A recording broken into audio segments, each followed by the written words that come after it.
WWE will be adding 2 War Games matches to Survivor Series. Obviously, Triple H is now taken over as the head of creative.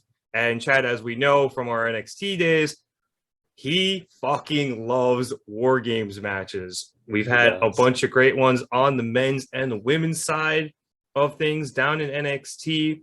He has stated originally it was an article with The Ringer that these matches will probably be a little more storyline based than based on the brand supremacy that we've had in the past. So Chad, I think you're just as excited as I am to get some main roster War Games going. And I wasn't excited about Survivor Series, but as the Triple H train has been rolling down the tracks, I've been getting more and more reinterested in WWE. And to quote Leonardo DiCaprio, you had my curiosity, but gentlemen, now you have my attention. Man, I agree. As an NXT fan, I love a good War Games. And I must say, I have to point out that for a pay-per-view that has been very, I'd say, lesser the last few years, and also as a pay-per-view who usually only as of late has been very titleless. Like, they haven't been doing the titles for a while on Survivor Series, I don't think, if I'm correct. From what I remember, the last few years, it's usually been title versus title, not for title holder versus title holder. Right. There haven't been any title matches on the show. And I don't think anybody's cashing the Money in the Bank there, just to add that to that point as well. But I will agree that, of the big four, this has definitely felt the last, felt like it's been in the last place out of those, to the point where almost Money in the Bank has almost surpassed it. So I definitely agree with you there.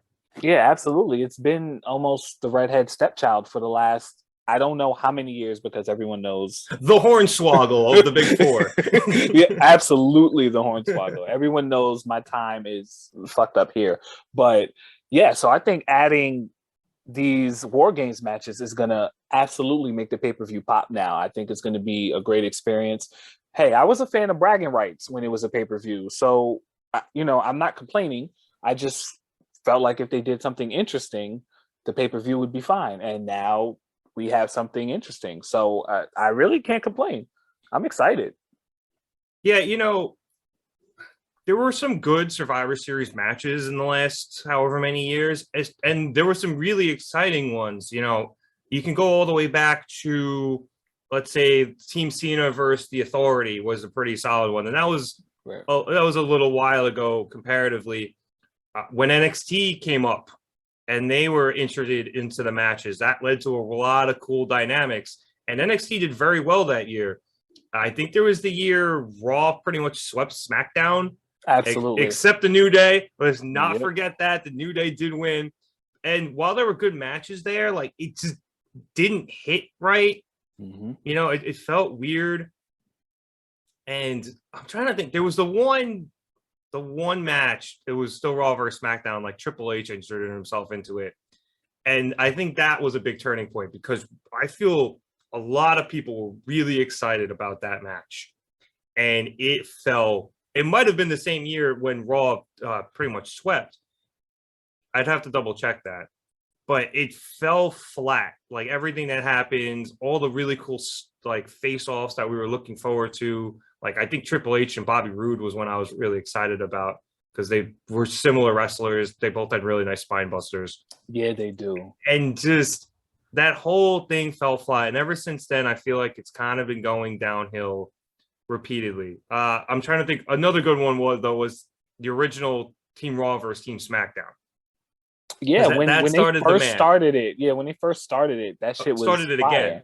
Yeah, started it again, because that was the man. That was the emergence of Becky Lynch, and that was the build up to that when Nia Jax busted her face in, and that really turned a corner there for Becky. So that gave it a shot in the arm, and then obviously we've waned a bit. So perhaps now War Games will give it another shot in the arm and bring it back and make it more exciting. Absolutely. I'll go as far as to say the War Games pay-per-views for NXT have been much better than any Survivor Series I've seen in the last probably decade. The War Games are like fucking exciting. I can name my favorite War Games match. I can name, you know what I'm saying? Like that, it's much better than Survivor Series has been for a while. And like I said, I get the whole concept behind Survivor Series, but I think this adds a new layer to it, and it makes it a much more exciting pay-per-view. It makes me want to actually watch it now. Yeah.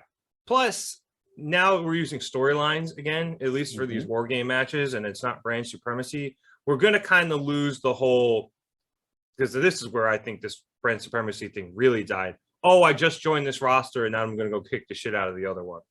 Yep. Because there was a couple of years running there where they did the draft right before Survivor Series, and a bunch of people who really didn't have any brand loyalty were fighting for a brand they just got drafted to, and it just felt so like pointless. Not, you know, it didn't have any gravitas to it.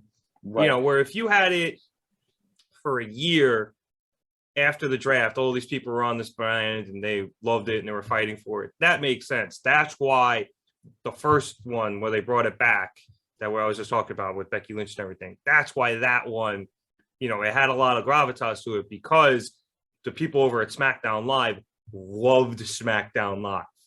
That was that golden age of SmackDown with Moxley, or Ambrose at the time, and AJ Styles, the face that runs the place. Shane and Daniel Bryan were running it. Fucking James Ellsworth got over the Headbangers. Like, that was that golden era of SmackDown Live right as it started. And people on that roster loved it.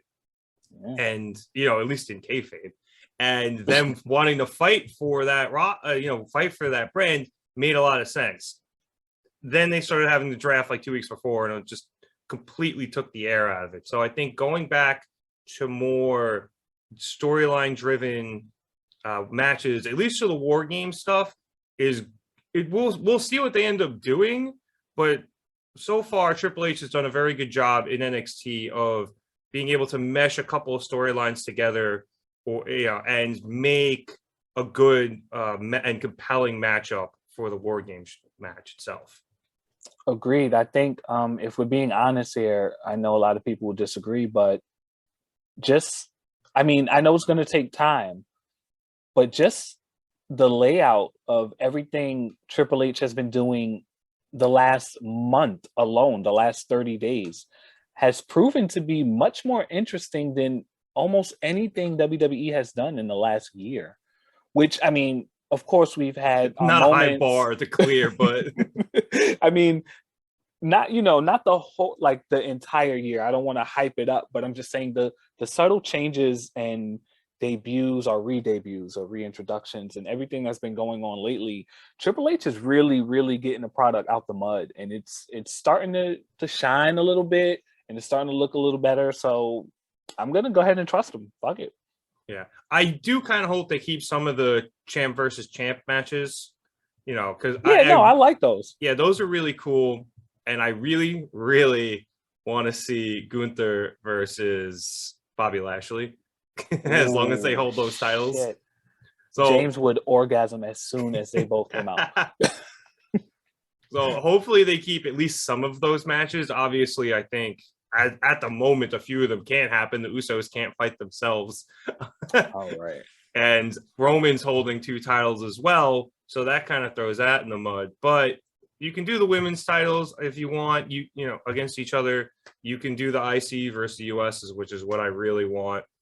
But I mean, or heck, if it ends up being, Gunther and Imperium and somebody else versus Sheamus, his boys, and somebody else. That could be a decent match too. I just want to, put Bobby Lashley in that match and just, give me some hard hitting shit.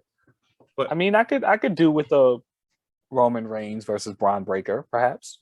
You could also end up with the Bloodline in the match against Kevin Owens and whomever else. Yeah. So that I think that actually might end up where they end up going with that one, because they've been building this KO thing a bit slowly. Sami Zayn might get caught in the middle here. You just brought up Solo, so I think that's how you pronounce his name. Yep. So he's there. You got your 4 members plus Sami. And then if whatever you end up, Kevin Owens, whoever his allies end up being, I think that could be a very compelling matchup on the men's side. I have no idea what they're going to do on the women's side. That's a question for Danny. But as I said, he is not here at the moment. So I guess they do Liv versus Bianca. Yeah, I think that'd be cool. They could throw in a little Mandy Rose triple threat. If they bring it up NXT, we'll see. Yeah, Triple H really wants to just balls to the wall, tear this shit up. He would just bring all the NXT champions up. And, I mean, the champions that they have now are pretty good, so that would be dope. Yeah. And yeah, like I said, we'll see what he ends up doing. I don't know if he wants to bring NXT up just yet. Seems like he's kind of trying to reestablish the brand. Obviously, there's the color change that happened the other week where it's more of a white, black, and gold instead of the colorful. Yep. They changed the logo and everything. I actually watched it. Yeah. So we'll see what he ends up wanting to do there. But obviously, this isn't until November. It's still September. He's got a lot of time to figure out and play with it. I am curious, and this is going to be used as a transition to see if Karrion Kross ends up being one of the members of the theorized Kevin Owens team, because it seems like he's got his beef with Roman too. So he didn't even throw Drew in there, just everybody who keeps getting beat by the Samoans or who wants to beat them. So it could be interesting.